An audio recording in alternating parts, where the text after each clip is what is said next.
英超第32轮，热刺迎战诺丁汉森林。这一天是热刺主场的韩国日，阵中的韩国一哥孙兴慜这场比赛也没有落亏，虽然没有进球，还是组织了几波关键进攻。开赛15分钟，孙兴慜把球送到禁区，传导到中路的时候，诺丁汉森林的 Murillo 直接把球碰了进去，乌龙球葬送1分。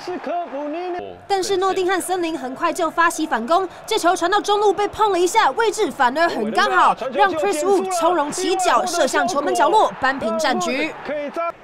到了下半场，热刺在禁区传导流畅，一个转身给到孙兴慜，假动作转移到 Van de Ven， 开启炮火，强劲的起脚轰炸对手的球门，热刺要到领先，孙兴慜助攻加1。再看一次，老孙吸引防守者的注意力 ，Mickey Van de Ven 接到球后毫不犹豫暴力攻门，门将的脚像是被定在原地一样，还来不及反应就遭到对手超车。但是只领先1分还不够保险，仅仅5分钟过后，热刺从底线发起进攻 ，Pedro Porro 凌空抽射，热刺中场就以3-1锁定胜利，赚进3分积分，晋升到第4名。